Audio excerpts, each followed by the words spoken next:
Já,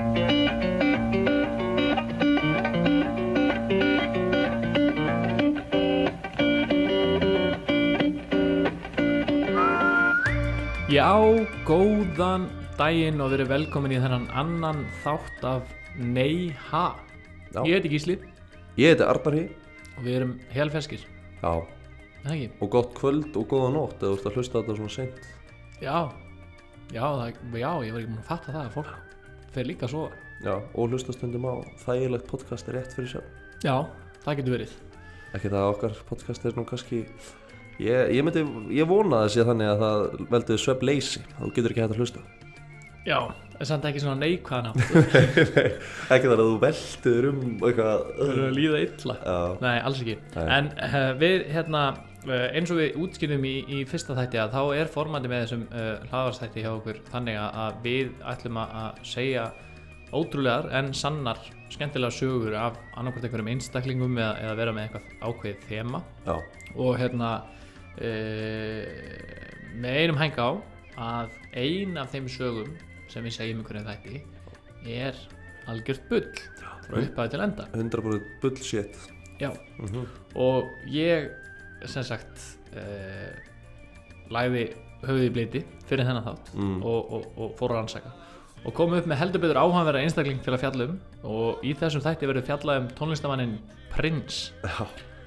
The artist known as Prince, artist formerly known as Prince og líka þetta sem love symbol. Já, hann gekk undir heldur betur mörgum nöfnum. Já. Og ég er búinn að rannsaka og finna hérna saman bunga af mjög góðum sögum en þar af verður ein saga algjört bull. Og þegar ég er búinn að segja alla sögurnar þá mátt þú reyna, Arnar Hugi, að giska á hvaða saga er algjört bull. Þetta er mjög formlegt og fínt í þér. Já. Og bara heldur betur gerir ég það. Hefur ekki að vinda okkur í það? Jú, það líst nú vel á. Alright, let's do it. Glæsilegt. Hvað, ef ekki að skála fyrir þessu, annað þátturinn? Skál. Og í tilefni þessu sem að skála ætla ég að henda í shoutout á Skál og Hlemmi. Já. Sem við höfum, sem þessi þáttur er ekki sponsaðar af. Nei, en bara gott shoutout. Peppa staðir. Já, þetta er, mér er búin að laka til alla vikuna. Já. Að taka upp þennan þátt. Já. Vegna þess að, við erum búin að við ákváðum svona semi það system að við myndum svona semi skiptast á að velja og eins og upplegi er náttúrulega að annarkor okkar researchar sögurnar. Já. Og hinn veit ekki neitt. Nei. Það er svona, þú veist, more or less. Ég er náttúrulega búin að vera carefree og fucking spenntur. Já.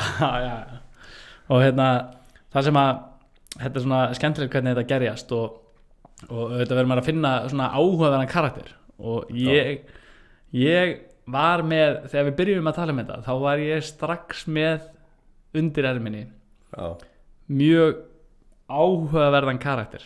Já. To say the least, til að tala um. En það er engin annar en tónlistarmaðurinn Prince. King. Já.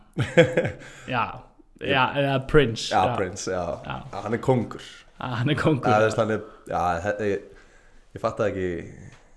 Þú fattar ekki wordplayð. Þetta er einn af fáin listamönnum það sem þú getur ekki sagt hans í King. Nei. Hann er bara meistari. Já, hann er bara Prince. Hann er bara Prince. Og ég, eins og ég segi, ég fór alveg á stúfana, mjög spenntur fyrir þessu. Já. Og svo veist ég er mikill Prince maður, sko. Já. Og nokkur svona komið í partíða sem að Prince fær að hljóma. Já, ég elska Prince. Ég á ég á sögu þar sem ég þetta var stuð þess að Prince dó og Purple Rain var alltaf að gangi. Já. Þú veist, bara öllu stöðum. Ég fór á 11 og þeir voru að spila Purple Rain og ég bara misti mig og mér fannst það svo geðveikt að ég bara held ég myndi gráta á 11, þú veist. Já, 11 er líka dáin. Fuck, ég var ekki eins og búin að sjá það parallel. Já, shit. The place formerly known as 11. Já. Shit, allavega, ég var svo peppar, ég endaði að fara heim, setja Purple Rain í full fucking blast inn í stofuna, bara glemdi að ég bjó með fólki. Já, Hallæðastignum. Já, Hallæðastignum og var bara inn í stofunni bara Purple Rain og svo kemur Sigrún meðlendi minn fram og ég bara, þú veist, dansandi í stofunni eitthvað með bróðum minn. Já, klukkan 6. Klukkan 6 mandi til. Hún bara eitthvað, strákar, er það að grínast það? Og ég bara svona, fuck, ég bý með fólki fór inn í herbergi með svona bluetooth hátalara. Helst að það væri alveg soundproof herbergi. Nei, ég bara fór inn í herbergi og ég lagðist með hátalaran og spúnaði hana meðan ég stó áfengisteða yfir Purple Rain. Já, þetta er fallið sag. Já, þetta er geðið. Prince, bara ein spurning, var hann dóan sem Prince eða dóan sem the artist formerly known as Prince? Já, hann dó sem Prince, sko. Já. Hann er bara, þetta er svolítið skondið saga, sko. Ok. Sko, kannski til að byrja á því að þá bara til að kickstart okkur að þá fæddist Prince 1958 Minneapolis. Shit, það er aðeins lengra en ég held, eða þú veist. Hann var eldri en hún bjósti. Já. Okay. Hann var ungur í anda og hann hét sem sagt, Prince er ekki listamannana. Hann hét bara Prince Nelson Rogers. Nei, Prince Roger Nelson. Ok, það er sjokkar, ég hafði ekki hugmynd þetta. Já, það er svo stórt og það er náttúrulega svolítið áhugavert vegna þess að hann var ekkert rosa sáttur við þetta nafn þegar hann var krakki, sko. Ok, svo ég er bara Arnar Hý.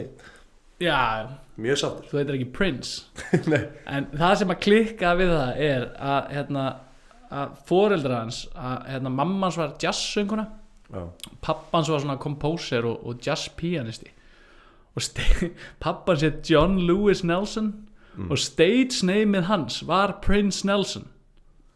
Hann var bara svo fokkin ánægð með stage nameið að hann bara skýrði krakkan Prince Roger Nelson. Ok, shit, ég meina eins gott hann héti ekki eitthvað annað verra. Prince er bara mjög fínt, skilur. Svolítið nett. Maður er alveg heyrt verri listamannanöfn heldur en það.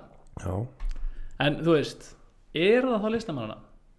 Ef að pappans what a twist. Inception. Shit. Inception listamannana. Allavega og hann byrjaði mjög ungur bara að spila hljóðfæri og syngja og lendi í svona stakk í stúf hjá honum og föður sínum og hann var hent á göttuna. Býtur hann fyrir að spila tónlist? Nei. Já, bara fyrir að vera prins eða eitthvað, ég veit ekki. Hann bara hent á göttuna? Já, bara þú veist, bara fór að rífast, skilur, og hann bara þurfti bara að taka pókan, fara og hann eitthvað gisti hjá okkur vinum sínum og eitthvað. Og svo 1974, þú veist, 16 ára gamall, þá gefur hann út sko fyrstu plötuna sína. 16 ára gamall, sem heitir For You og og frekar bara, þú veist, vel gert vera 16 ára gamall og bara strax á þeim tíma bara mjög impressive, skilur bara hljóðfæra leikari, hann bara var geðugur gítar og og í raun og veru gat spila á hvaða hljóðfæri sem er og átti sem sagt milli sem sagt, þú veist, í raun og veru gefur hann út fyrstu plötuna 74 og svo svona frægðarsólin hans að rísa svona hægt og rólega frá 74 til 80 þar sem hann svona, þú veist, að stuða svolítið og koma fram í alls konar múteringum og eitthvað og gefur út hann nokkrar plötur og á svona hægt og rólega einhver svona vinsæl lög, skilur, á Billboard listanum og gaf út 3 plötur á þessum tíma, á þessum 6 árum og þar á meðal var platan 1999. Já. Og hún seldist alveg í 3 milljónum eintaka og titilagið var svona eiginlega risa breakthrough fyrir hann og við erum að tala sko, þú veist, hann er 16 ára, skilur, þannig hann gefur út fyrstu plötuna og hann byrja strax að fá eitthvað athygli og ásíðan, þú veist, plata sem hann gefur út eftir það gefur út, þú veist, fyrstu 2 lögin af þeirri plötu voru bara einhverjir hittar, skilur. Hann er eitthvað krakki, skilur, og er strax orðin, skilur, bara svona, þú veist, íkon svona hálfgert, sko. Bæti, að þú veist, bara svona til að setja þetta í kontekst, hvað var hann búin að þá gefa út 2 plötur á sama tíma og ég hefði þá verið busi í menntaskóla? Já, bara 18 ára gamall wow. Þá gaf hann út lagið I Wanna Be Your Lover sem er svona freka þekkt I wanna be your lover já, shit og þá varst þú bara að skýta á því í starffræði 203 eða 303 eða eitthvað ég skeit á mig öllum starffræðavagnunum sko. Og þarna var hann bara búin að gefa út 2 plötur sem voru að seljast ykkur milljónum eintaka og þú veist og það sem að þetta gerir sko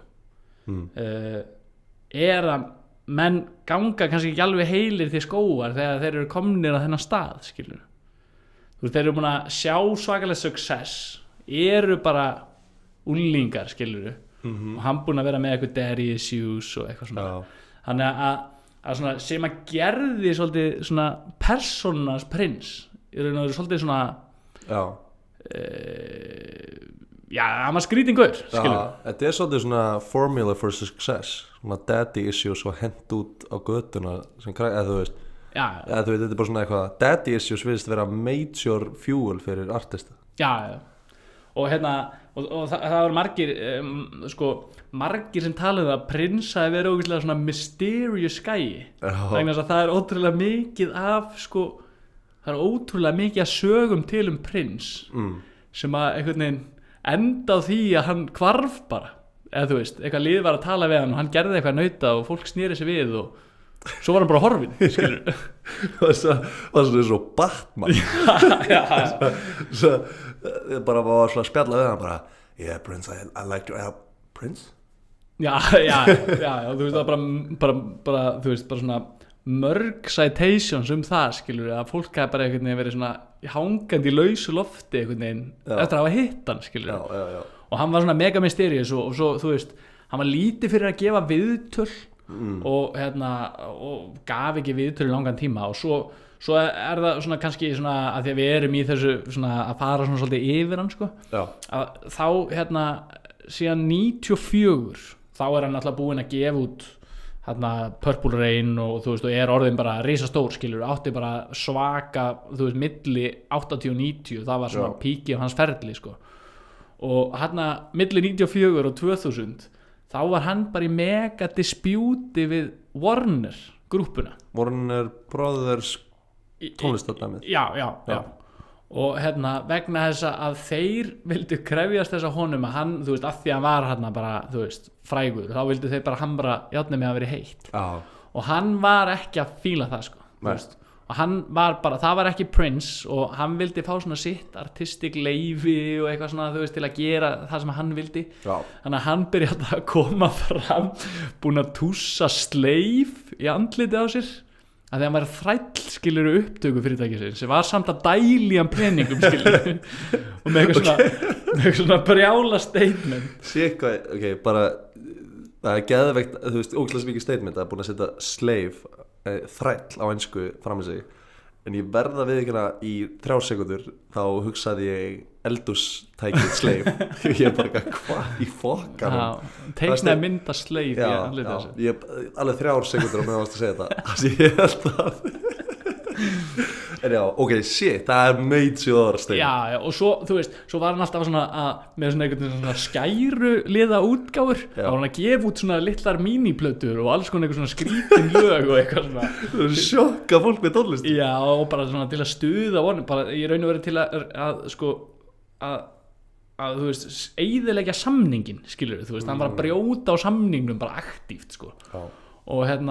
þegar að það gerist að þá segir Warner Brothers eitthvað, já, þú mátt ekki gefa út svona tónlist undir nafninu Prince af því að við eigum það nafn, skilur, Warner Brothers á það nafn sem er hans eigin nafn sem ég held að væri bara og þeir voru þar að hann mætti ekki gefa út tónlist án þeirra undir nafninu Prince, þannig að hann sá sér bara lítið fyrir og bara gaf út annarkort plötur undir The Love Symbol sem var svona tákn sem að hann bjóð til og er svona þekkt bara við Prince, skilur, það er bara svona Prince merkið. Er það ekki þannig sem hann átti svo setna gítar í laginu við merkið? Jú, sem er svona semi svona eins og svona kynja merkið og er eitthvað svona semi eins og P og eitthvað. Veit hvað merkið er, já. Og hann kom bara fram undir þessu merki, skilur, og það var bara, á endanum var það bara kallað Love Symbol. Já.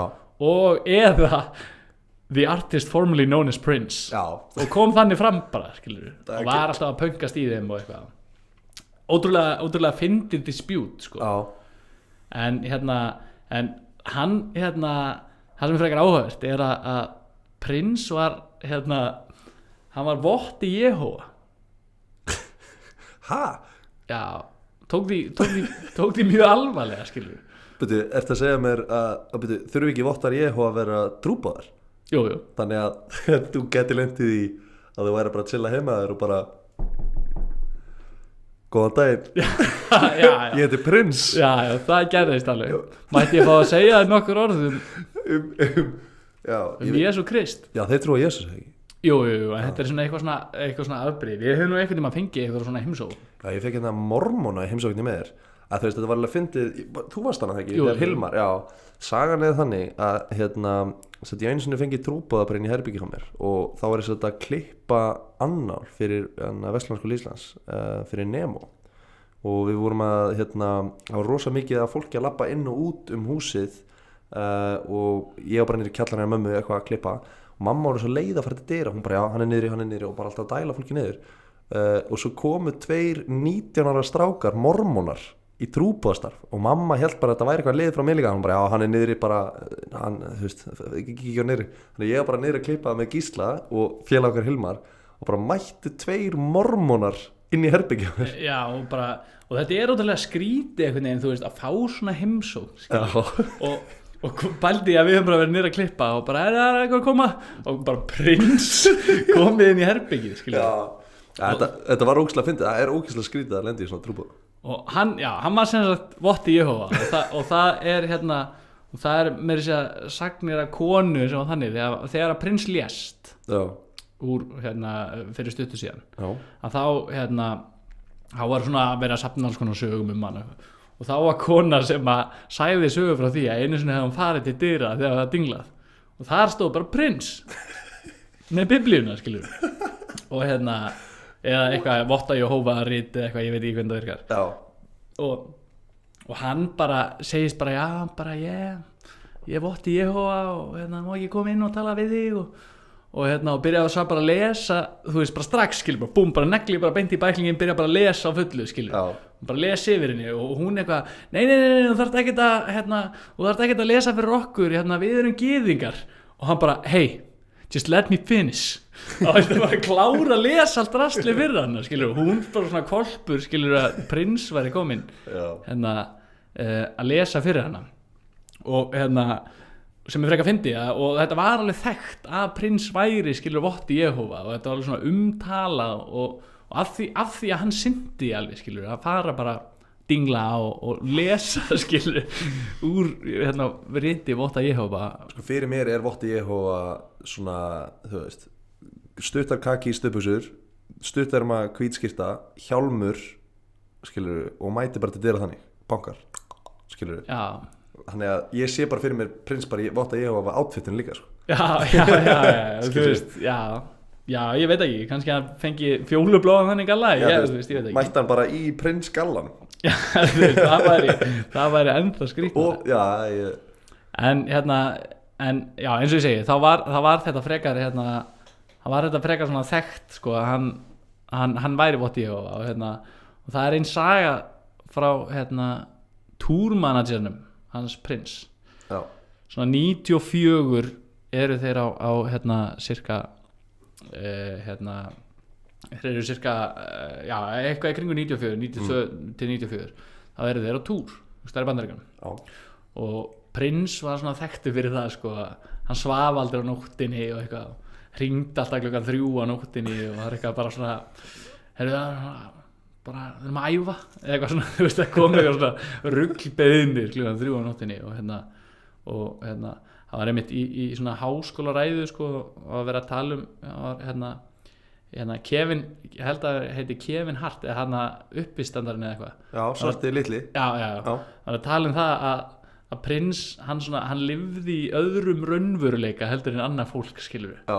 Hringdi klukkan 3 á nóttina, skilur, og bara need a giraffe og það bara, þú veist, fólki sem er að vinna með hann bara Prins, bara klukkan 3 nótt og við erum hérna bara í Minnesota og það er janúar við getum ekki redda gíraffa og hann skildi bara ekki af hverju, skilur, hann var bara, þú veist, geti ekki græja þetta bara, skilur, þú veist, og það var bara svona, þú veist, hann var ekki það, þú veist, hann var ekki að vera heimskur, hann lifði bara einhvern veginn í annari heimsmynd, skilur, hann bara einhvern veginn svona, hann var ekkert vesinn og hérna, og túrmann síðan segir að einu svona túr, hann hringi Prins í sig klukkan 3 nóttina og hann var frekar vanur í að fá þessi símtöl eins og ég var að segja og hann svaraði síman og þeir eru bara á einhverju hóteli skilur, þeir eru bara on the road einhvers staðar og túrmanager hann svaraði síman og prins bara there's a motherfucking voice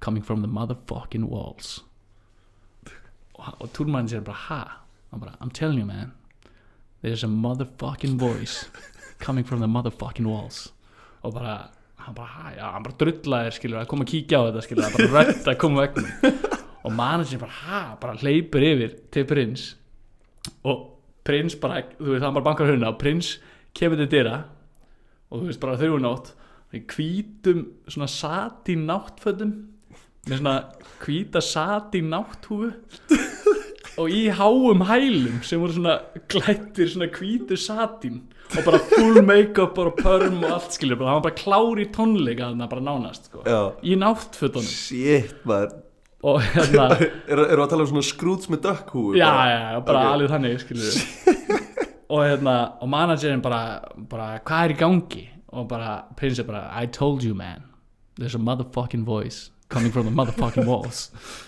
og og túrmannsinn bara trúir sér ekki neitt skilur, fer bara lappar inn og bara leggur eyrað á vegginn og heyrir bara einhverja kvenmannsrödd bara eitthvað svona muldur eitthvað skilur bara heyrir bara úr veggnum skilur og hann bara og þeir bara eitthvað hringja á svona hotel security og lögguna og eitthvað og þeir koma og þeir heyra allir hljóðu og þeir skilja bara ekki hvað er í gangi og löggan bara með exi brýtur vegginn í svefnherberginu, bara brýtur niður vegginn á hótelinu bara, þú veist, bara svona bak við rúmið skilur en málið er að í Bandaríkjunum skilur þá er oft svona, þú veist, og í svona mörgum húsum í Bandaríkjunum þá er svona double layered veggur skilur, svona fyrir einangurinn þannig að það er svona smá bil á milli og þeir brjóta hana niður og stinga haustum inn og þar er bara kona með vasaljós og biblíuna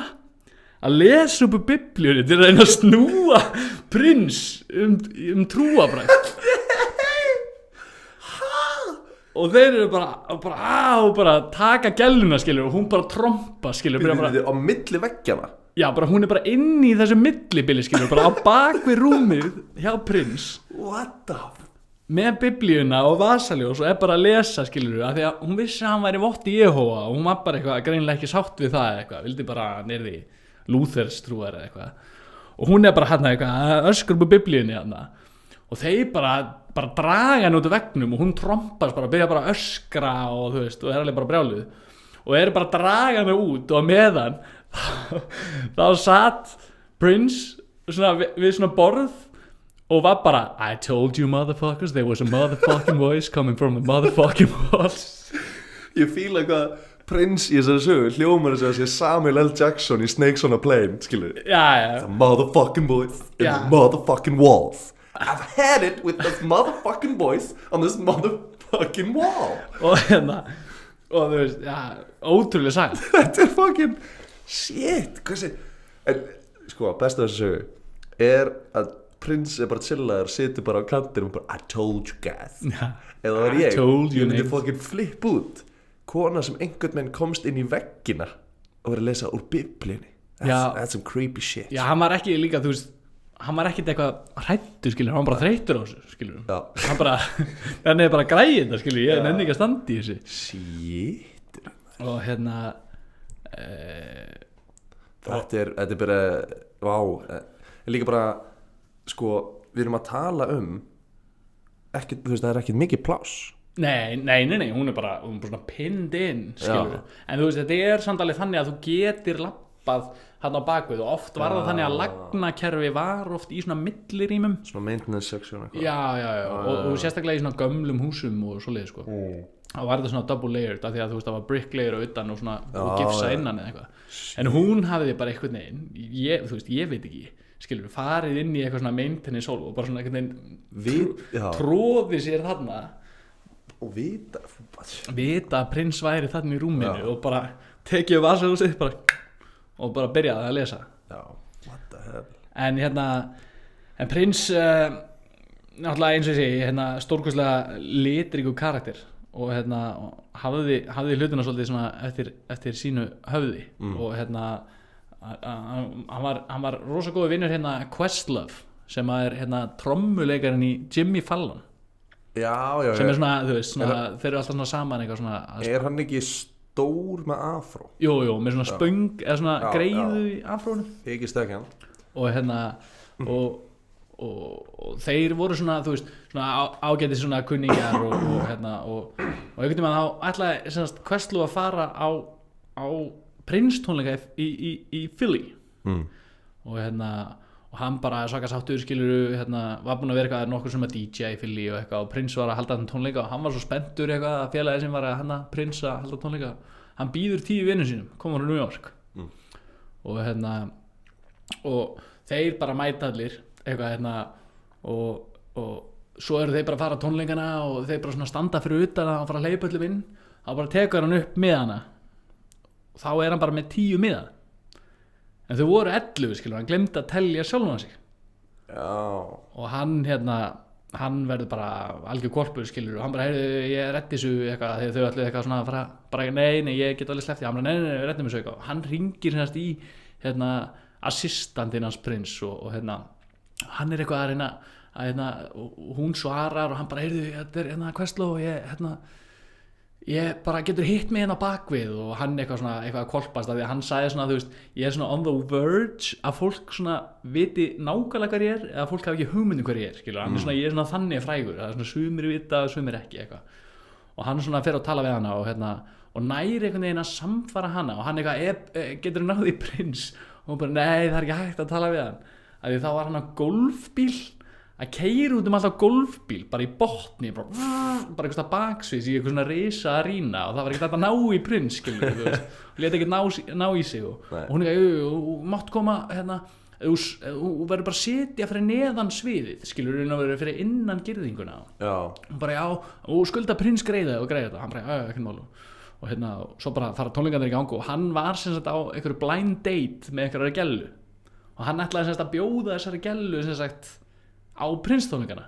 en hún var alltaf innu með einhverjum 10 vinum hans í hópnum fólki og hann fyrir framann skilur í grifjunni fyrir framann sviði og svona hálfkjánalegur eitthvað svo bara svo fær hann bara SMS bara miðum tónleikum bara Prince vill að haldir eftirparti við tónleikana það er geðveikt og hann bara þú veist hann á ekkert heima í Philly skilur hann bara eitthvað bara hafði verið að DJ nokkur sinnum og hann eitthvað ringir í eitthvað vini sína og eitthvað getur rettað þessu svo bara kemur annað SMS bara 10 mínútur seinna og Prince vill fara í pool það verður að vera poolborð í partíinu og hann bara djöfull eitthvað hann eitthvað að ringja og það er engin stað við poolborð og svo gæti hann fengið eitt stað lánan og þá þurfti að eitthvað að ringja eitthvað annað að leigja poolborð og hann missir einhvern veginn að helmingnum á tónleikunum vegna þess að hann var bara eitthvað að reyna að redda poolborði reddar stað sem er einhvern veginn upp á 4. hæð og svo þurfti hann að redda einhvern gæjum til að bera poolborð hefur lyft poolborði það er svona 300 kíló ég hef nefnilega sett upp fyrir partí sem var það er önnur saga en það var lengst út á landi og þá settum við svona professional poolboard sem fylgdi bara svona tæknimaður með til að setja upp og það eru 6 fucking steinhellur í svona poolboardi sem eru cirka svona 200 kíló þannig að þú veist ég er bara poolboard, alvöru poolboard er tonn það er tonn, cirka tonn og bara þurft að bera það skilur upp á 4. hæð einhverjum hnaust ekki gæjar allavega þú veist og hann er eitthvað búin að einhvern veginn arrangera þessu tónleikarnir klárast og hann var einhvern veginn búin að vera að spila en hann var með græðuna sínar og hann fer í partíið og hann bara setur þú veist skífunar á og hann byrja bara að þeyta skífum partíinu og það er bara góð stemming og hann er að spila eitthvað svona þú veist svona progressive svona jazz artista sem var svona R&B hann er að DJ sitt eigið eftirpartí Questlove hann er að DJ og hann bara þú veist fókinn spenntur að DJ fyrir Prince skilur þú veist og svona þú veist og halda gýrnum í gangi og eitthvað og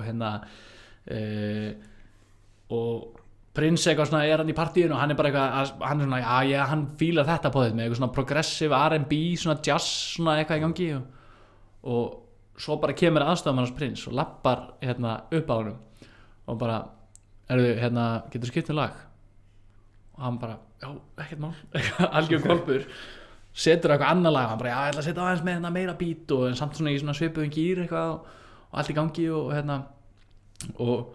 svo svona 5 mínútur seinna þá lappar aðstofamannars prins með svona blank svona DFD hulstur og réttir honum og hann bara play this og hann bara, já, ok, tekur diskinn opnar hulstrið, það var þetta Finding Nemo á DFD og hann bara ha? og Questlove bara, já, ok, hann vil greiðlega hafa eitthvað svona væp í partíinu hann svona kveikir á skjávarpa setur Finding Nemo í DFD spilaðan, skilur, og lokar og svo bara heldur hann áfram að spila svo bara kemur aðstofmann eftir 5 mínútur can you turn off the music þá vildi prins bara horfa á Finding Nemo í afturpartíinu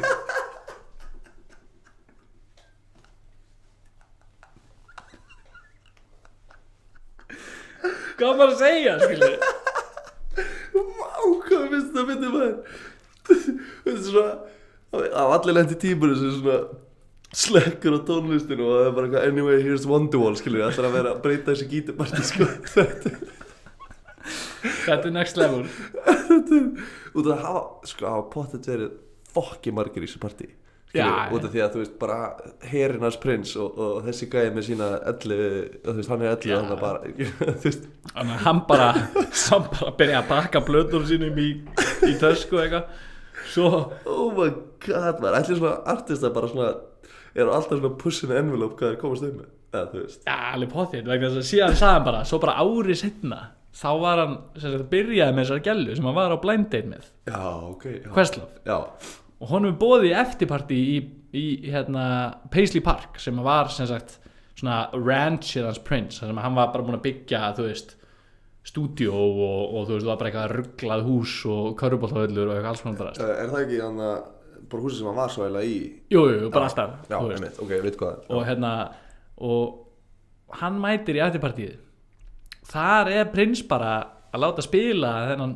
progressive jazz R&B artista sem að hann var að reyna að spila í eftirpartíinu sem að hann hélt bara prins bara þótt bara ömulug skilur og ekkert Nemo í gangi eða neitt skilur hann var bara í stöðu fyrir Nemo já hann langaði bara að horfa á Nemo skilur já shit man wow þetta er geðugt og en já og þetta er einhvern veginn þú veist þú ert einhvern veginn komin á þann stað skilur að fólk segir ekki nei við þig nei og ég sko heyrði einhvers staðar að eins og Metallica eitthvað þú veist, þú vorum eitthvað svona heimskulegt request eitthvað svona, þú veist, ég vil að það sé M&M í skálanum en þú veist, gítarleikarinn hann vil bara blá M&M og þú veist, trommuleikarinn hann vil bara græna M&M og en það var ekkert eitthvað út af því að Metallica var svo preppy að þeir vildu bara eitthvað eitt lit af nammi það var til þess að út af því þeir voru með fokkin langar lista yfir kröfur af þessu svona tónlistar tengdu shitinu sem þeir vildi hafa í lagi skilur, þeir vildi hafa þessa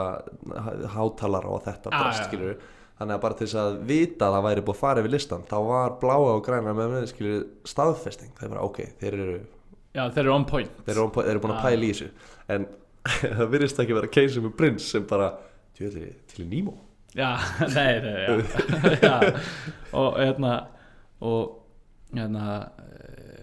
það var ein gælla sem var í þætti sem hét Star Search sem var eitthvað svona eitthvað svona Dancing with the Stars eitthvað svona og eitthvað svona þú veist þú ert eitthvað svona semi-random og hittir eitthvað frægan og eitthvað svona þannig eitthvað svona bull hvernig erum við að tala um þú veist þetta er 1986 ok þannig að þetta er kannski svona þú veist, eitthvað svona American Idol way back in the days já, þetta er svolítið þannig þú veist, það er verið að leita af einhverju svona næstu stjörnunni, eitthvað svona kjaftaði og það er eitthvað gælla í því sem að heitir Glare og henni er boðið sem sagt, bara prins eitthvað sér hana skilur og prins bara hefur samband skilur þeir eru boðið í mat hattaru.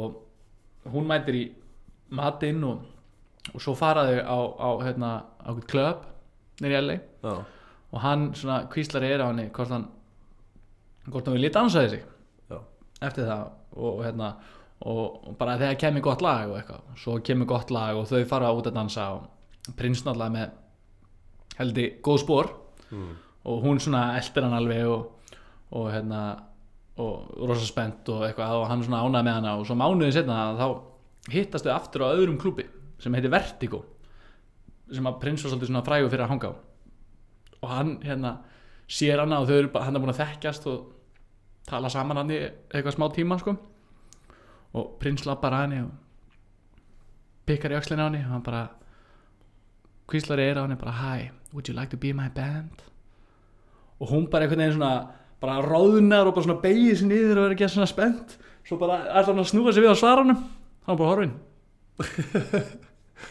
bara hendi Batmanin bara já, bara gufu upp, skilur svo bara við svona ekkert svo bara reyndur hann að hringi hann og hann bara svara ekkert símanum bara eitthvað svo bara viku setna og kom hann og spurði aftur og hún bara, já, bara ekki hverfa þá er mér svaraður og hérna og hann var bara svona, hann var að vinna rosalega mikið með þetta mystery item, sko þú veist, hann alltaf láta sig hverfa bara, skilur hvernig fer maður líka bara að því þú veist, reikspengina bara hverfa, þú veist var alltaf elaborate plan hérna var hann að búast þegar hann myndi blöskra sá hann tækifærið þú veist, allan hafi ekki bara verið einhvern veginn bara, hann var bara svona slick og þú veist, hann var bara svona einhvern veginn hann var alltaf að búa til einhverja mystery í kringu sig og hérna og sem að tekum mig inn á að þú veist, hann var alltaf að hanga á þessum klúbbum á þessum tíma, þú veist, og hann var rosa svona klúbbagaur, sko, þú veist og var alltaf að mæta þess að, þú veist, frægustu LA klúbba til að vera spaðin inn á staðnum og hérna og einu sinni er það sem er fræg saga eftir hérna Charlie Murphy bróðir Eddie Murphy sem að hérna er þannig að þetta er svona stuttu eftir að Purple Rain er gefið út og Purple Rain kemur út 84 held ég og hérna hann að prins er aðalkallinn í bænum og hérna og Charlie Murphy og Eddie Murphy eru hérna með einhverjum félögum sínum á einhverjum klúbb að dansa og Eddie Murphy aðalkallinn á þessum tíma líka já, Eddie Murphy aðalkallinn í grínheiminum sagakall og hérna og þeir eru bara hérna eitthvað að dansa og einhverju algjöru grúfi hérna og allir í einhverjum svona baggy einhverjum svona R&B fötum og það var eitthvað svona mega cool svo bara allt í einu mæti prins á klúbbin og eins og Charlie Murphy lýsi bara í einhverjum fjólubláum Zorro-galla með svona tjúlskirtu og hérna og þú veist einhverjum svona alls konar krúsidúllur og í háum hælum fjólubláum leður háum hælum og hérna lappar beint upp að Eddie Murphy og bara I'm a great fan of yours, Eddie. Do you wanna come to my house, listen to some tunes og hérna Eddie Murphy bara hljóma vel og prins, þú veist, var alveg að vinna með þetta, skilur, hann bara mætti á einhvern stað sáu eitthvað sem hann fann skemmtilegur og bauð svo bara í eftirpartí og hérna, og þeir bara eitthvað bara voru hann allir eitthvað saman hérna Eddie Murphy og Charlie Murphy og einhverjum 2-3 vinir þeirra þeir fara með prins upp í Paisley Park og þegar þeir koma þangað, þar er bara húrrandi partí í gangi, skilur og eitthvað svona, og þar á meðal var sem sagt hljómsveitinars prins þessum tíma sem að hér The Revolution og hérna og þeir hérna eru þarna bara eitthvað að chilla hérna í partíinu að hlusta eitthvað tunes og svo segir prins bara hérna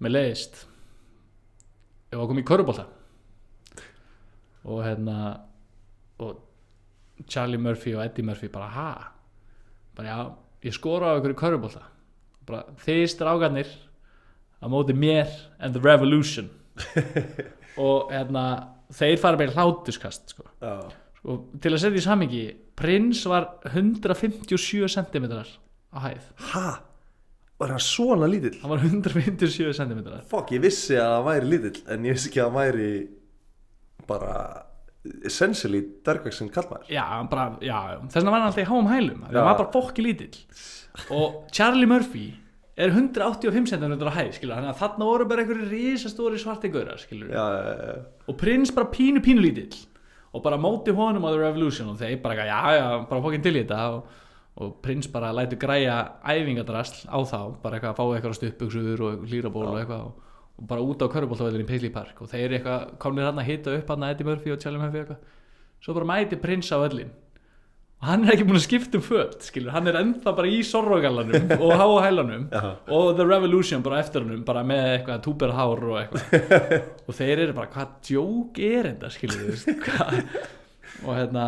og þeir eitthvað þannig að það var 1.57 að hæð Zorro að spila hann var að spila körfubolta og þeir eitthvað svona byrja eitthvað svona Charlie eitthvað svona þeir byrja eitthvað svona skjóta á það, skilur, og svona eitthvað grínast í þeim eitthvað, ætliði bara að vera í sparifötunum eitthvað svona svo segir Charlie bara, I learned something that day to never judge a book by its cover en þess að bara leið og leikurinn byrjaði þá bara byrjaði bara prins og hann sagði bara, hann krossaði bolta eins og Allen Iverson og tók bara rebounds eins og Charles Barkley og var tók bara stanslið svona hreinar körfur, skilur, bara beint í netið, skilur, þú veist, bara svona kom ekki við hringin bara og og hann nothing but net bara nothing but net og þeir bara skildu ekkert í þessu, skilur, og hann var bara, þú veist, var bara að krossa hann, þú veist, var í háum hælum og var bara að sóla upp allan völlin bara 157 cm og svo fóð bara hver einasti bolti ofan í og hann sagði bara, þetta var bara algjört rúst, þetta var bara landslide victory hjá prins á móti þeim í körfubolta, skilur, og þeir bara eitthvað skildi ekkert upp að, þú veist, bara eitthvað prins, skilur, þetta bara eitthvað tónlistamæður og Charlie Murphy og Eddie væntanlega ekki það lélir í boltan nei, bara flottir í boltanum þú veist, ólust upp bara in the hood það þeir hafa örgulega bara verið bara, shooting some b-ball back in the days og þeir voru bara að brjála, skilur, prins var bara að rústa í körfubolta og með einhverju liði og allir bara einhvern veginn í sömu fötu voru á klúbnum, þeir komnir í æfingalann það bara ekki róð í hann, sko. Og svo bara eftir leikinn þá sagði prins bara, hey, breakfast time og bauð bara upp á ameríska pönnugur og og þessi þú veist, og hann var alveg frægur fyrir það að láta einhvern veginn kokkin sinn græja eitthvað svona risa morgunverð að hlaðborð eftir eftirpartíu já, bara í eftirpartíu og prins elskaði sko morgumat en elskaði líka ógeðslega svona strange combinations, skilur hann vildi alltaf eitthvað svona, þú veist, spagetti með tómasósu og djúsglass eitthvað svona, þú veist, eitthvað svona grillu combinations, þannig að fólk var alltaf í eftirpartíu svona, vissi ekki hvað þetta finnast skilur matinn en þessi skets einmitt frægt að hann leikinn eftir í síðan sketsaþættinum hjá Dave Chappelle Show The Chappelle Show og ógeðslega fyndið þetta ógeðslega fyndið og mælum klálega með því að fólk kíkja á þennan skets þessi skets á YouTube en það fyndna sem ég veit ekki hvort að þú veitir að 2014 og prins gaf það út eftir þessi skets kom út að prins sagði að þetta væri fyndnasti skets sem hann hafði séð honum fannst hann ógeðslega fyndin Dave Chappelle leikur prins Dave Chappelle leikur prins og prins fannst þessi skets svo ógeðslega fyndin árið 2014 þá sneri prins vörn í sók og gaf út plötuna Breakfast eða singulinn Breakfast Can Wait með stórri mynd af Dave Chappelle í prinsgalnum haldandi á pönnukökudisk sem hann að gera í sketsinum ég hef reyndar séð þetta og Dave Chappelle sagði að hann var svona svolítið stressaður að gera grín af prins út af því að prins var svo eccentric guy eða eitthvað og fannst þetta að vera hann hafði aldrei verið KO-ar mikið tilbaka hann gæti ekki farið í mál við prins hann sagði bara hvað ég að fara í mál við prins fyrir að noti mynda mér að leika prins þú veist, það er bara ekki hægt geðvikt og þannig að þú veist og hann var alltaf einhvern veginn að koma fólki svo mikið á óvart með einhverjum svona ótrúlegum svona einhverjum svona traits það sem hann geggja góður í og það var einmitt mjög stórt að sko Prince og Michael Jackson voru erki óvinir sem svona lúmst make a sense að þú veist að maður pælir í þessum þeir voru bara sko Thriller og Purple Rain eru hann í kringum 1980 bara bæði risastór lög skilur What a time to be alive sko. Já, og Prince var the Purple Majesty og Michael Jackson var the King of Pop og þeir voru bara svona, þú veist, nánast í guðatölu hjá fólki og þeir viðurkenndu aldrei publicly, skilur að þeir væru rivals en en þú veist, Prince var bara með ógeðslega mikið svona keppniskap, þú veist alltaf með daddy issues og búin að fara á göttuna og búin að rífa sig upp og Michael Jackson líka með daddy issues the winning formula the winning formula og og það er svona eitt svona þegar að Michael Jackson samdi smellin Bad huge smellur þá var hann að semja lagið og hann sendir lagið á Prince áður það kom út já. Og hann spyr hann hvort hann væri til í að syngja með sér ringir í hann bara hey Prince, it's Michael skilur þú veist, það er eitthvað á æljónum og Prince bara fannst það bara alls ekki komið til greina hann sagði bara ekki séns og hann bara og það voru 2 ástæður fyrir því og bara í fyrsta lagi, hann þoldi ekki Michael Jackson sko. Og svo í öðru lagi þá sagði hann aldrei mun að syngja textan og hann sagði bara lagið, eða sko textin í laginu byrja bara your bird is mine gotta tell you right og Prince bara hver að fara að syngja þetta til hvers vegna þess að þú ert ekki að fara að syngja það um mig and I hell ain't singing that about you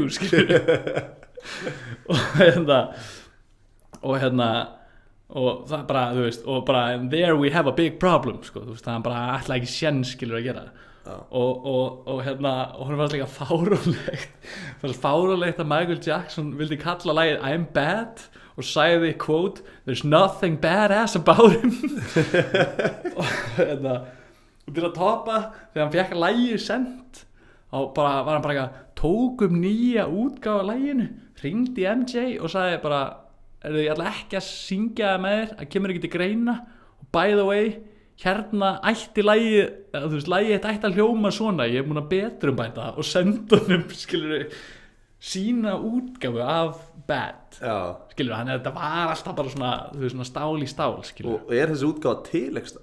Nei, þú veist, hún hefur ekki verið gefin út sko. En þetta er svona sögur af fólkinu sem var að vinna með honum í stúdíónu og náttúrulega Prince með þetta voltana eitthvað þannig að hann var með eitthvað rosalega hvað volt á hvelfingu með hvelfingu fulla af einhverjum leynilögum sem voru aldrei gefin út og sem að er nefnilega alveg drullu áhugaverð vegna þess að hann var alveg bara brjálaðslega afkasta mikil tónlistarmaður og ég man ekki það var bara það var einhverju sem að tók það saman að þetta væri bara einhver mörg terabæt af tónlist sem hann skildi eftir sig og sem voru bara í læstri hvelfingu og það var einmitt núna verið að dæma fyrir stuttu síðan í máli í sko sound engineerin hans reyndi að gefa út plötu sem voru óútgefin Prince-lög úr The Vault og hét The Vault átt að heita The Vault en hann var kærður sem sagt af, þú veist, hann mátti ekkert gera það skilur, þetta var ekkert í hans right að gera en hann fannst bara einhvern veginn að tónlistin ætti að koma út það var bara allt brjálæði og hann var eitthvað þurfti að borga ykkur og saka betur allara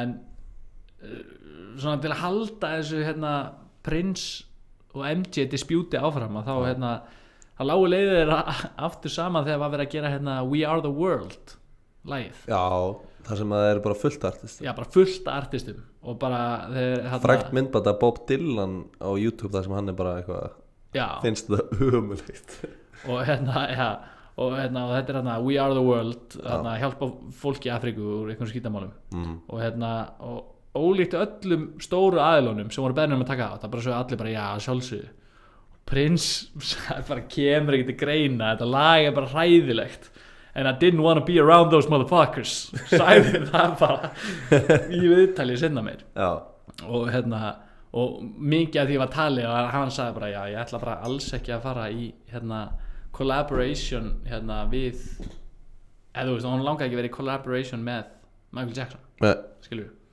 og þrátt fyrir að fræðin að þú veist, þeir áttu auðvitað 80s tímabil og svona fram í 2000 þar sem þeir voru bara risastóri sko. Og svo svona einhvern veginn dvína þeir svolítið eftir það, þú veist, svona einhvern veginn eðlilegt progress af þessari súperstjörnum, einhver svona popstjörnum sko. Og og athygli svona commercially minkar alveg á það og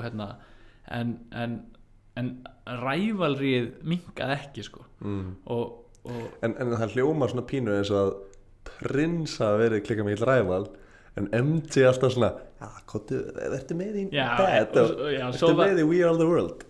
Kannski var hann bara að gera alltaf svo fokkin pirra Prince. Svo voru svona alveg einhver svona, svo finna það eða Prince var með eitthvað svona, fór MJ alltaf að væla bara he's a big meanie og eitthvað svona, hann svo vondu við mig og he's a big meanie og en í laginu Live O Party sem að Prince gaf út árið 2004 þá söng Prince My voice is getting higher and I ain't never got a nose done, that's the other guy.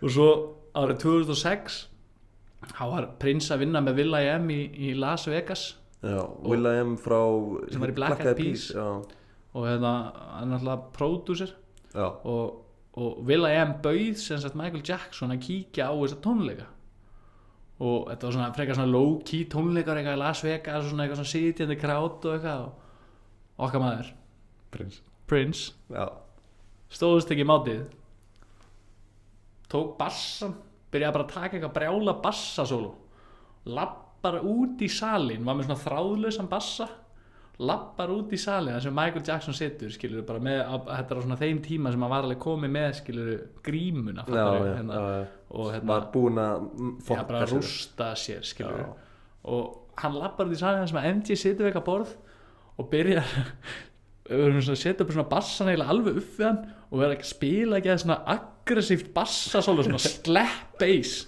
svona bara í andlitið á Michael Jackson og hann svona situr hérna algjör hvolpur og hann bara skilur stendur bara alveg upp við hann, skilur bara svona geta að ógnunum, skilur og svo eftir þetta atvik þá sagði hann bara I've had it with this big meanie, he's always so mean to me og fór bara og væla eftir þetta, skilur ég er að reyna að sjá þetta fyrir mér, hvað er að þú veist hversu já, skilur, þetta var bara alveg í andlið þetta var svona óþarfi, skilur þetta var að pöngast í honum, skilur og og það er nefnilega frækt quote frá Prince sem er really, I'm normal a little highly strung maybe, but normal but so much has been written about me and people never know what's right or what is wrong, I'd rather let them stay confused. Já, hann var alltaf fyrir það að halda mystikni.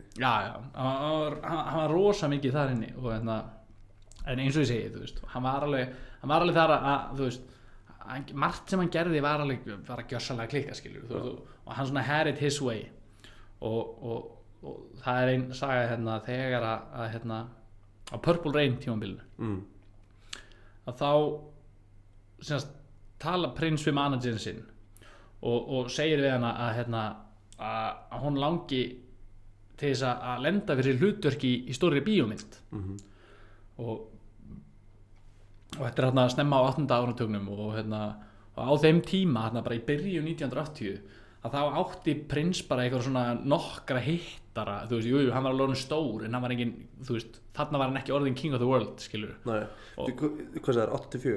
Nei, þetta er 1980. Já. Og og þarna er hann bara, þú veist, gefur 1999 sem er í raun og veru frekar stór plata en hann er ekki, þú veist, þarna er hann ekki orðinn einhver Michael Jackson, skilur. Nei.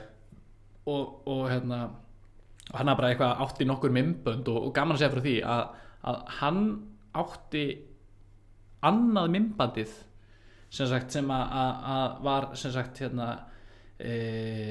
eftir svartan mann sem var spilað á MTV. Þannig að leikstjórinn Nei, Prince.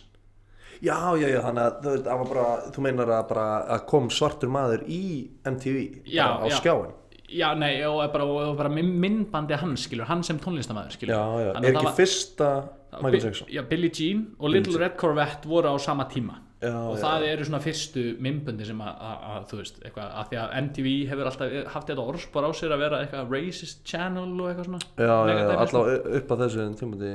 Það var alltaf bara mikil rasismi bara í tónlistarbransanum almennt. Þeir bara voru brautryðjendur Michael Jackson og Prince. Og Prince, í raun og veru voru samt klikkar og vinnir. Og en og hann á þessu tíma og hann bara að segja hann, ég veit ekki hvort þú sért alveg nú frægur og eitthvað og þú veist, og hvað þetta myndir að vera og Prince gerði sér bara lítið fyrir og samdi plötuna Purple Rain og sagði bara að bíómyndin, þú veist, þetta verður bara bíómyndin, skilur, bara soundtracki fyrir bíómyndina sem var bara brjálaður hittari, bara þessi plata er náttúrulega bara brjáluð, skilur. Vinnur hann ekki Oscar? Jú, fyrir Purple Rain? Hann vinnur Oscarsverðlaun fyrir Best Original Score og og myndin var bara brjálaslega vinsæl og platan líka og Prince átti á sama tíma vinsælasta lagið, vinsælustu plötuna og vinsælustu bíómyndina í Bandaríkjunum. Það var í topplista í öllum kategórium. Það var bara Purple Rain með Prince. Lagið Purple Rain, platan Purple Rain og bíómyndi Purple Rain. Já, shit. Pældi að vera producer og svo bara þetta er glófræður. Já, en á þessum tíma er nefnilega ein frekar grillusaga. Að fun fact að Wesley Snipes Já, hvað heitir hann? Blade, já. Vampíru veiðikallinn. Já, hann lék í þessari mynd. Já, ok. Og þarna er Wesley Snipes að taka bara sín fyrstu skref í Hollywood. Já. Og þarna var hann að leika svona eitthvað svona vondakallinn, eitthvað svona, þú veist, eitthvað í myndinni og myndin er eiginlega svona semi svona autobiographical, eitthvað svona Prince eitthvað svona með daddy issues og hendagötuna og verður eitthvað, þú veist, töffari og eitthvað lalala. Já. Og hérna, og svo er eitthvað crew hérna og Wesley Snipes, hann leikur sem sagt í einn af vonduköllunum, eða svona, þú veist, gangsterunum eða eitthvað þannig, skilur. Og hann er að taka sín fyrstu skref í Hollywood til að vera leikari og landar hérna þessari mynd, skilur, að vera að leika í þessari, og þú veist, og þetta er á þeim tíma sem að að Moonwalker, þú veist, bíómyndir með Michael Jackson, það voru að koma eitthvað svona tónlista bíómyndir og hann náttúrulega bara sér þarna að hann er tækifæri fyrir hann, skilur, hann gæti verið, þú veist, mögulega að koma sér eitthvað áfram að ferlinu hann. Hann var hann bara eitthvað kolpur í Hollywood, sko. Og Prince er náttúrulega orðin alveg sérvituð þarna, skilur. Þannig er hann alveg farin að hringja 3 á nóttinni og biðja að redda gírafa og eitthvað, sko. Og búin að semja þessa plötu og eitthvað. Og eitt kvöldið þá kallar Prince eftir Wesley Snipes. Hann er að koma í trailerinu sin, hjólið sitt, það sem hann var að taka upp. Búin að tökum allan daginn og hann bara þú veist, sagði bara we need to go over a few crucial things for this movie og Wesley Snipes bara og hann mætir bara í trailerin og trailerin er bara allir svona loðin fjólublára innan og Prince bara, þú veist, Sorrogalanum eða eitthvað, skilur upp, bara allir fjólubláru eitthvað og byrja bara, þú veist, bara Wesley Snipes labba bara inn og hann bara byrja strax bara, you motherfucker, bara, og var að segja bara, hann hefði ekki neina virðingu fyrir, tónlistinni, í myndinni. Skilur, hann fannst hann ekki, bara, you don't respect the music og eitthvað, því að, þú veist, hann var eitthvað svona með eitthvað svona gauraganga á setti og eitthvað, sko. Já. Og sagði bara quote, you motherfucker need to learn to have a respect for my album og og Wesley bara algjör kolpur, skilur þú veist, og hann var bara, þú veist Prince held að hann væri ekki með einn áhuga á myndinni og Wesley Snipes var bara algjör kolpur, bara nei, þú veist, skilur, var bara einhvern að reyna að ná sínu breiki, fattari, í leiklista bransanum. Já. Og hann tekur eftir að gítarinn hans Prince er á rúminu og og Prince segir við hann you are here to see my respect for my music and I'm gonna help you gain some respect og þá byrjar Prince að útskýra fyrir honum að hann eigi að breiða sængina yfir gítarinn og segja góða nótt við hann og Wesley Snipes bara stendur hann inn í hjólið sína, hann bara þú veist, hvað meinar þið? Og hann segir bara, já, þú verður bara að kissa hann góða nótt. Og hann bara, I'm telling you motherfucker, if you don't kiss it good night, I'll find another motherfucker to play the role in the film. Og hann bara algjör hvolpur, skilur, bara hrættur feril sinn og hann bara breiðir yfir gítarinn og kissir hann góða nótt og hann segir hérna steal the weirdest shit I've ever done and I've done some weird shit over my lifetime.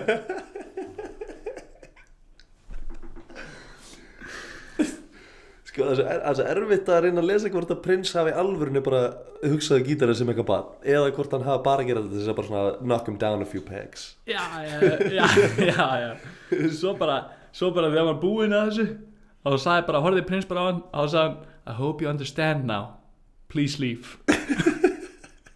Svo bara daginn eftir bara setti bara eins og ekkert að það skeið, skilur, Prince bara alltaf þess að hann var einhvern veginn alltaf eitthvað svona powerplay þar sem hann var alltaf on top. Já, greinilega, svona eitthvað svona minni manna komplex að þú veist og það er bara svo fyndið þóttu því að ég þekki ekki leikferil Wesley Snipes, hef ekki séð þessa mynd til dæmis, þannig að fyrir mér er Wesley Snipes bara eitt karakter og það er Blade. Já. Þannig að sjá fyrir mér Blade vera að kissa gítarinn og breyði bara eitthvað, þú veist, og líka þannig er hann bara ungur, skilur, þú veist, hann er bara eitthvað 18 ára, skilur, þú veist, hann er bara eitthvað að reyna að meika það í Hollywood eitthvað. Þetta er svona aha moment bara fyrir hann bara já, þetta er bransinn, þú veist, ég er bara svona er bransinn. Svona er þetta bara. Já. Vá maður, þetta er geðveikt. Það var hérna hann var líka einu sinni hann var NBA player NBA körfuboltamaður sem heitir hérna Carlos Boozer.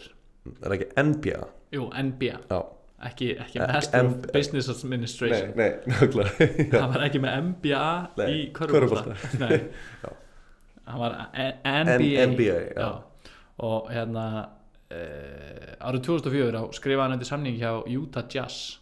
Hver? Körfuboltalið, Carlos Boozer, já, bara körfuboltamaður og hérna, hann bara eitthvað svona þú veist, fekk fólk mikið pening verið að skrifa undir og hérna, langaði að kaupa sér hús eitthvað, kaupa sér hús í Bel Air í LA, 10-12 setnir ekki bara eitthvað svaka flott og nema, svo var hann alltaf, þú veist, hann bjó í LA, hann var að spila fyrir Utah og hérna, hann var alltaf að fá eitthvað svona símhringingar með hérna, eitthvað lið sem vildi leigja út, skilur mannsjóni, svo færi hann bara símhringingu og það sé bara einn kandidat sem er tilbúin til að leigja það fyrir $95,000 á mánuði í heilt ár.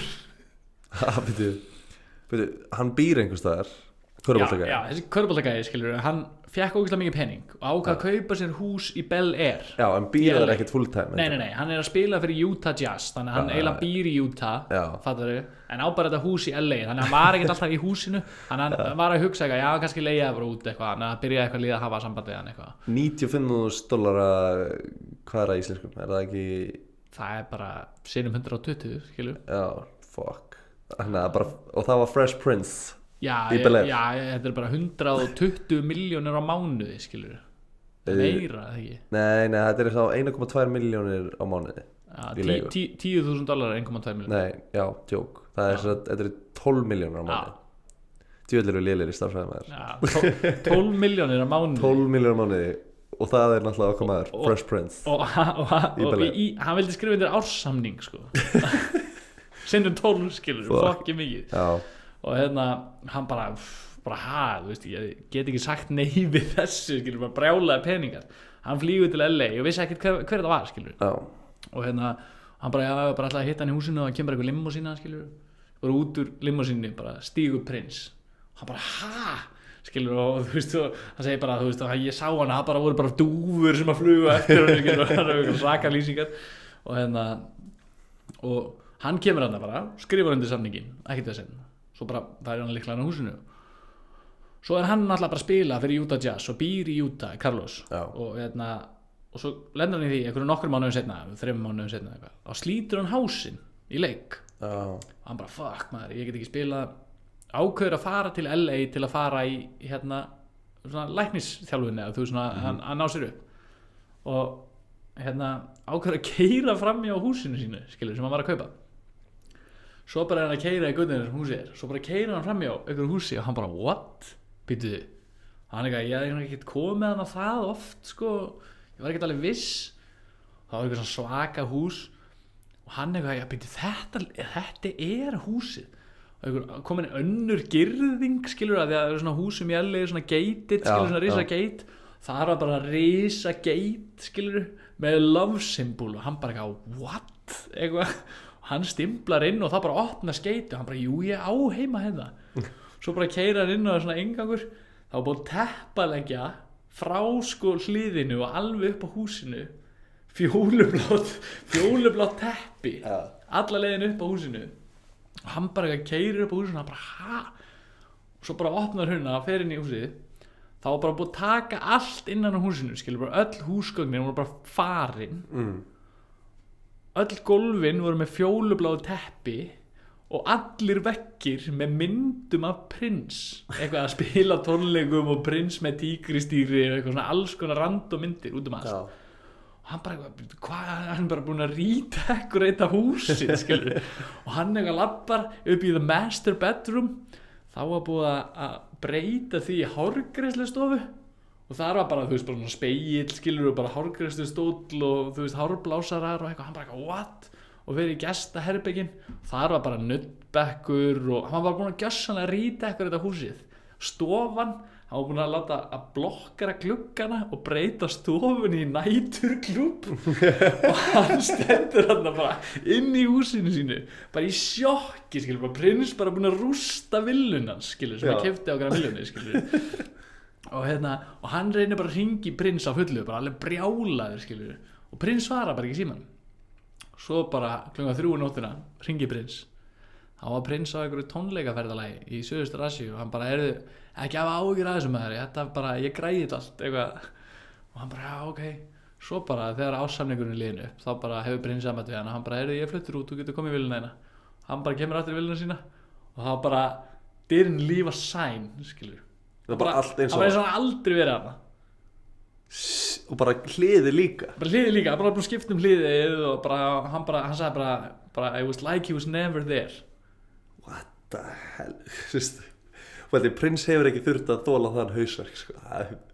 nei, hann hefur bara ringt í liðið og bara þið þurfa að græða þetta shit maður, fuck hvað það hefur ekki vinna líka bara nætuklúburinn í stofunni já, bara eftirparti í hús þetta bara, eftirparti í hús shit og hann og hann bara, þú veist fókins háttum, eða þú veist, hann eitthvað sagði að fastegna valjúð hafi aukist 30% bara fyrir það að prins hafi leigt húsið hans í heilt ár já, pældi og já, þú veist og hann var náttúrulega, þú veist, eins og Kevin Hart sagði, hann bjóði í sínum eigin veruleika og hann sagði til dæmis einhvern tímann sko, þegar Obama var kosinn þá sagði hann bara eitthvað já, ég held að Obama myndi láta svona bara banna afmæli bara já, mér fannst það á honum mér finnst það einhvern veginn mega sens að það er bara bull að vera alltaf afmæli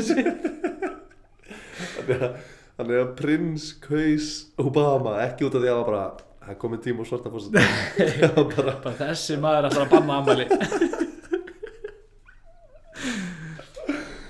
shit sko talum það, hann var alltaf að koma fólki óvart og það er önnur saga frá Questlove að var sem sagt Jimmy Fallon fær prins til að spila í þættunum sínum og hann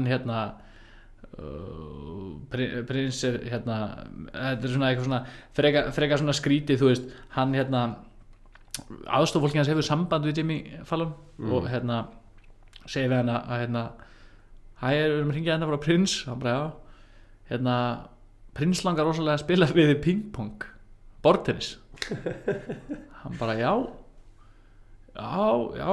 við reddum því bara svo bara hringja þær aftur skilur bara eitthvað daginn eftir bara heyrðu hringja hérna frá prins hún langar ekki að spila bortennis við þig og hann bara já ok, ekkert mál svo hringja bara aftur daginn eftir heyrðu, prins langar að spila bortennis við þig en ekki on camera og hann bara nei, ég var ekki að plana það sko eða þú veist nei, hringja aftur heyrðu, hann er alveg viss það hann langi ekki til að spila bortennis og Jimmy sagði bara hann var náttúrulega þreytt á þessu ég sagði bara já, ég verð bara með bortennisborðið skilur ef honum dettur í huga að vilja taka einn leik eitthvað svona skilur og svo ringjaði bara áður en að Prins kemur bara heyrðu, jú, Prins langar til þess að hún langar til að spila Borðtennisvík hann bara, já flott, það bara, við erum búin að græja borðið skilur, það bara kemur að því skilur, svo bara mæti Prins í þáttinn og Jimmy var alveg mér eiginlega alveg sama svo lengi sem hann ætla að spila í þættinum skilur, þú veist, spila músík og og bara, hann gerir það svo bara komið að deginum Prins mætir, horfir ekki að borðtennisborðið bara labba bara beint, skilur þau bara svið, gerir bara allt brjála og brýtur gítarinn hann hjá einu gítarleikarinum og þú veist, bara með eitthvað svaka sjó og svo bara lætur þessi hverfa horfið ekki að borðtennisborðið einu sinni allan tíma sem hann var hann og Jimmy var bara, hvað var málið með þetta borðtennisborð og svo bara setnum kvöldið þá sendir fær Questlove SMS he needs to talk to you og hann vissi að veri Prins að það var alltaf svona third party skilabúð frá Prins he needs to see you það var það bara að vera að tala Prins sko. og hann bara eitthvað og hann eitthvað hringir og þá segir Prins tell Jimmy I'll be at Spin and I'll challenge him at a ping pong at 12:30 tonight og Spin sem sagt klúbbur sem að Susan Sarandon á í New York og sem borðtennisklúbbur eða eitthvað og Susan Sarandon á þennan borðtennisklúbb í New York og hann eitthvað og Questlove eitthvað bara já, Jimmy örugglega ekki til í það hann var að eignast dóttir í gær þannig að hann bara heima með fjölskyldunni og Prins bara whatever man, tell him I'll be there at 12:30 þú veist fyrir honum var það ekki big deal að fara að eignast einhver krakka allavega, Jimmy fer ekkert já, bara daginn áður skilur svo bara, og Jimmy fer ekkert kvöldi hann bara, svo bara daginn eftir þá ringir Prins í Jimmy og og hann segir bara hann fær síndað bara he wants to play now, he wants to play ping pong with you now he'll be at Spin in 30 minutes og hann bara eitthvað, ég bara fjölskyldinni og eitthvað, hann bara, he will be there he's waiting for you og hann bara skellir á og bara, þú veist, sagði bara eitthvað við kona sína, bara, heyrðu, ég bara verði að fara Prins að skora á mig í borðtennis og Jimmy lappar eitthvað, þú veist, fer innan hann borðtennisklúbb hann að Spin og Questlove ætla að koma og hitta og Jimmy kemur hann og lappar eitthvað inn og lappar niður eitthvað stiga og þar svona fjólublátt tjald og hann bara eitthvað svona að snúast hann og kemur eitthvað gaur bara are you here to see Prince? Hann bara já, yeah, he's behind the curtain svo bara svona dró hann frá svona curtain og þar stendur Prince bara í svona tvíneftum svona fjólubláum jakkafötum haldandi á borðtennisbað og sagði bara leið og tjaldi fór upp bara ready to play ball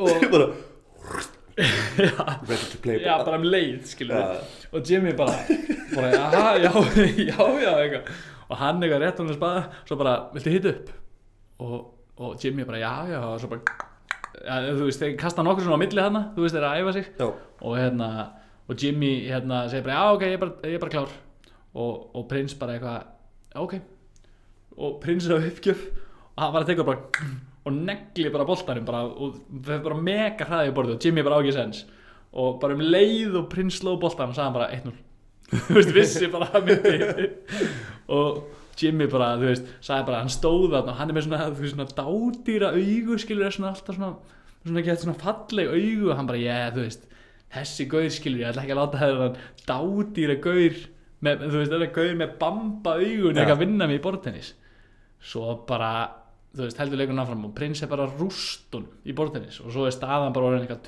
27 eða eitthvað fyrir Prins og Prins að uppgjöf og hann segir bara game point og hann bara negli boltanum og Jimmy sagði bara, þú veist, there were flames coming out of the ball og eitthvað og boltinn skoppar yfir og lendir á helmingnum hjá borðinu á Jimmy Kimmel svona alveg á kantinum, skilur við svona óverjalegt skot, já Jimmy Fallon segi ja, þú veist, á kantinum hjá honum og lendir alveg á kantinum sem svona óverjalegt skot í bortinu, skilur, það svona skýst í kantinum og bara beint í gólfið, skilur, og bara ekki séns að verja og bara boltinn fyrir gólfið og hann bara næri ekki séns og hann bara, fuck, snýr sér við og það hlaupa og ná í boltan, tekur boltan, snýr sér við og bara Prins horfinn og hann eitthvað, þú veist, ég þekkti ekkert Prins, skilur, ég eitthvað, held að hann væri eitthvað að grínast og hann var bara að leita, hann var bara eitthvað undir borðinu eitthvað, og Prins var bara, þú veist, hann bara fann eitthvað ekki, skilur. Já, hann bara búið að loka fyrir gardínunar. Og hann bara, skilur, hann bara var ekkert annað, skilur, lengur. Og og á sama tíma, þá Questlove að hlaupa inn á staðinn, skilur, bara að fara að hlaupa inn á staðinn. Já. Þá sér hann, þú veist, sportbílnans Prins vera fyrir utan, hann bara fara að keyra úr bílastæði. Og hann bara eitthvað hleypur að bílnum bara og þú veist að bankar á gluggan og það bara skrúast niður glugginn og hann bara, hvað gerðist eiginlega? Hann bara, ask your boy. Svo bara rúlaði hann upp glugganum og bara keyrði í burt. Og Jimmy Fallon ennþá niðri að leita að Prins. Þú veist, af hverju bortinu, af hverju, þú veist, þetta 100% af planið á hann all along, skilja. Já. Hann líka bara eitthvað legend í bortennis og legend í körfubolta og hann bara, og þú veist, það bara allir í sjokki yfir þessu og það svona kannski ein skemmtileg lokasaga til að slá botnin í þetta og þá var miðjan 9. áratuginn að þá voru MJ og Prince að taka upp í sama stúdíónu í LA. Já. Og einn daginn þá rekst Prince á Michael Jackson svona fyrir utan svona chillsvæðinu, sko, það var svona sikkur svona sound engineer og eitthvað og skorar á Michael Jackson í bortennis í leikjaherbygginu. Hann bara, hey, wanna play ping pong? Aftur bortennis. Og MJ bara, þú veist, hann bara, já. En MJ náttúrulega búin að, þú veist, lifa bara í einhverja búblu síðan að hann var 8 ára gamall eitthvað, skilur, aldrei spila bortennis á ævinni, skilur. Og svo voru mann að spila svona eitthvað smá og Prince átti uppgjöf og hann segir bara, should I slam it, skilur, á ég að slamma boltarum og MJ var svo hræddur, hann bara svona misti bortennisstaðan og greip fyrir andlitið á sér og bodyguardinn hans labbaði fyrir fram að Michael Jackson og leiddi hann út úr leikherbygginu af því hann held að Prince væri að fara að slasa Michael Jackson með bortennisbolta og Prince bara fór í hláturskast og sagði við sem að sound engineer sín bara að Michael Jackson hefði spilað bortennis eins og Helen Keller bara rauna yfir hann og Helen Keller fyrir þá sem ekki vita var sem sagt bæði blind og heyrnarlaus alla ævi og var blind og heyrnarlaus alla ævi en lærði að tala. Já, hún fann upp blindraleitur. Aha, í alveg? Já, hún bara Ég vissi það ekki. Ég vissi bara að hún hefði lært að tala með því að setja hönduna á rattbönd til fólki og skynja víbringin í puttunum og gera það svo saman sjálf. Já, og svo bjó hún held ég til Braille. Shit. Já, fyrir þá sem hafa áhuga að vita meira Helen Keller þá mæli ég með YouTube myndbandi sem heitir Flying Dildos. Já. Og þar stutt saga uppistandara sem fór á safn Anne Frank safnið sem hann held að væri safn Helen Keller. Já. Geggjur saga. Frábær saga, já. En já, Arnar, þetta er svona Þetta er sögunar? Þetta eru sögunar af Prince. Shit, ok. Fyrir það sem að tjúna inn í þennan þátt sem fyrsta þátt þá sett formið þannig að það ein sagan lygasaga. Já, ein sagan af öllum þessum sögum saga sem að ég spann frá upphafi til enda. Ég var alltaf að bíða eftir að það væri augljóst, að þú veist því þetta er núna fyrsta sem ég sit með og því að þú varst að gíska senast og ég var einhvern veginn bara eitthvað að bíða eftir að sagan sem væri augljóslega líka ég var ekki að ímynda verið að væri svo ógeðslega erfitt. Já, þetta er nefnilega hella sko og það sérst þannig, það eins og þú sagðir eins og þú sagði síðast og eins og formatið að við segjum þessar sögur ein af þessum sögum ósönn frá upphæði til enda það eitthvað í henni sem að hefur kannski eitthvað svona veraldlegan sannleik en sagan sjálf uppspunni frá byrjun til enda og þú verður að reyna að giska á hver af þessum sögum er algjört bull. Shit. Viltu fá viltu fá recap? Já, fáum recapið maður. Ég held ég minn svona cirka alla söguna en ég var að fá recapið. Já, recapið, það getur kannski svona byrjað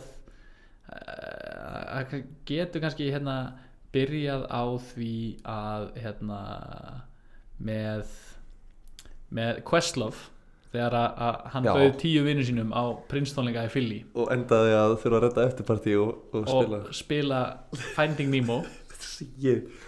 Það var ógeðslega fyndið. Já. Svo var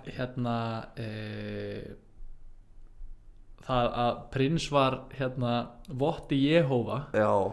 og lenti einu sinni í því að þegar hann var á túra það var kona inn í veggnum á hótelherbygginu hans með vasaljós að lesa biblíunar innan konvertunum trú. Það er svo ótrúlega. Já. Svo er Charlie Murphy sann. Já. Þegar að Prince mætir á klubbinn og skorar á Charlie Murphy og Eddie Murphy í körfubolta og rústaði þó að þeir væri, þú veist, bara 30 cm hærðir. Já. Svo er Purple Rain sagan, það sem að Wesley Snipes var að stíga sín fyrstu skrif. Það var nummer 1 bara öllum heiminum og Wesley Snipes þurfti að pakka gítarnum hans inn. Já, þurfti að kissa gítarinn hans góða nótt til að gain some respect for his music. Já. Síðan var sagan með Prince og Michael Jackson þegar að Michael Jackson vildi fá Prince til að syngja með sér inn á Bad og hann sagðist heldur betur ekki alla gera og tók upp lagið aftur og sendi honum betrum bætta útgáfu af laginu og sagði að svona ætti lagið að vera. Já, og slappaði svo bassan í andliti á hann setna. Já, og svo setna þá slappaði hann bassan í andliti á Michael Jackson á klubb í Las Vegas til að halda áfram að augrunum. Já. Síðan er það sagan gelluna sem að var í Star Search og var boðið í mat til hans og hann spurði hvort hann vildi vera í hljómsveitinni sinni og hún tók svona sjokk gasp og leiti hliðar og svo snýr hún sér aftur við og þá var Prince horfinn. Ég var horfinn.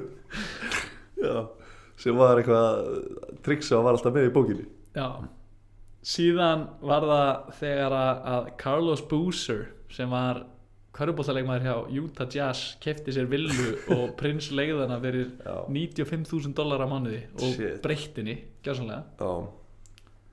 Og síðan er það þegar að Prince skoraði á Jimmy Kimmel í borðtennis. Í borðtennis, já. Og síðan er það þegar að Prince skoraði á Michael Jackson í borðtennis. Já, ok, shit, sko. Þá held ég að við séum með alla sögunar. Sko, af þessum sögum þá finnst mér eiginlega svona mesta ruglið vera Votta Jehova saga. Votta Jehova saga? Já, þú veist, ég haf aldrei heyrt að hann væri Votta Jehova. Ég er ekki að segja að það sé svona færlega hans alveg strax, sko. En bara ég haf aldrei heyrt að hann væri Votta Jehova og það skildi einhver kona hafa ákveðið það að hann geti breytt honum með því að lesa sálma bara á bakvið veggina hans. Verið í millivegnum. Já, er gjössalega klikkað og sko Finding Nemo sagan er líka alltaf bara hún er í uppáldi, ég vil trúa að hún sé svona, þannig ég ætla að leyfa henni að lifa. Jimmy Kimmel sagan, ég veit ekki hún Jimmy Fallon. Jimmy Fallon, já. Hún hljómar mjög problem, sko. Það eina sem ég er að pæla af hverju myndi maður vilja spila bortennis við Jimmy Fallon. Þú veist hvað, það eina sem ég hugsaði bara hvað er Prince að pæla? Hann bara, já, Jimmy Fallon, ég verði að spila bortennis við Jimmy Fallon. Já, það veist, hann bara bjóði í sínum eigin umveruleika. Já, og ég skil alveg að hann vilji spila kannski við MJ og það vil bara spila einhver sem hann er góður bara til þess að rústa hinum og bara dundra boltana pínu smetta pönkast í honum. Pönkast aðeins í honum. Herru, ég held að ég verði að svara að Prince ekki votti Jehova og að þessi kona hafa aldrei verið í vegnum hans. Ég get ekki trúið því, sko. Ok. Arnari, þessi saga með prins Já. að vera votti í Jehova og konan hefði verið í vegnum Já. er alveg 100% og hann satt bara þegar það var búið að draga kona í gegnum vegginn bakur rúmaðas út rúmaðas öskrandi og hann hefði að sitja bara told you there was a motherfucking voice in the motherfucking voice Já, líka sko líka ástæðum fyrir ég var ekki alveg að köpa það voru þetta því að hann var bara að tala eins og Samuel L. Jackson í Snakes on a Plane skilja, hann var bara I had it with this motherfucking voice and this motherfucking voice og alltaf hann bara að segja motherfucker Já, svona tala hann bara hann var alltaf að segja motherfucker, það var go to það var go to herðu, shit sú saga já, sem að er 100% bull já, frá upphæðu til enda já, en hefur substantial sannleika Já. í sér er sú saga að Wesley Snipes hafi leikið í Purple Rain já. og þurfti að kissa gítarna skoða nótt leikur Wesley í myndinni? Nei, Wesley Snipes leikur ekki í myndinni Já. en það er fun hint að Wesley Snipes leikur í Bad myndbandinu hjá Michael Jackson Já.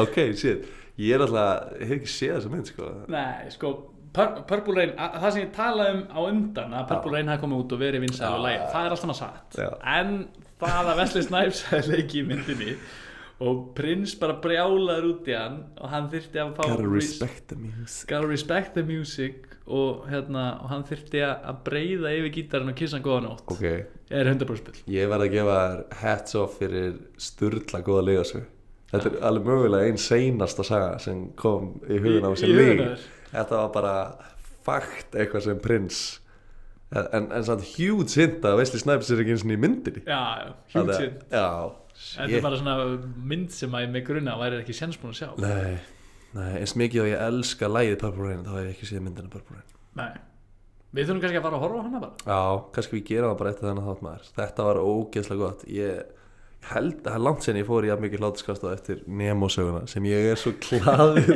að vita það er 100% sönn saga já, bara 100% þannig að það var bara eitthvað eftirparti það sem var eitthvað spilaði þetta og gaf hann bara Finding Nemo já, pældi í, skilur geðveikt. hann vildi bara chilla og horfa á Nemo maður, ok geðveikt, takk fyrir þáttinn maður þetta var takk sem er leiðis, ég er spenntið fyrir næsta hætti já, ég er mjög spenntur og bara endilega bara segið við einhverjum okkur ef þið fílið þetta og já. Við erum á Instagram við erum á Instagram heitum neyha á Instagram já. en akkántan okkar er nei_ha_. Já, mjög arti það er aðaláta því að það er einhver kona frá Philipsheim sem heitir nei_ha. Við höfum átt að ráða hana já, ég var að pæla að senda henni message eitthvað er þú til að vera nei_ha_ og við getum verið nei_ha já. en hún heitir nei_ha. Já, nei_ha það er geðveikt heita nei_ha, það er geðveikt ég vona að hún follow okkur já, nei_ha, ef þú ert að hlusta og skilur íslensku þá er frítt húsnæði, frí gisting og frí ferð í Blálanið í boði nei_ha. Já Herði, við þakkum fyrir þáttinn, takk fyrir að hlusta já, við höfum gaman að þessu, vonum að þið að gaman að þessu og bara þangar til næsti þáttur, hann verður bara í næstu viku já, takk fyrir bingo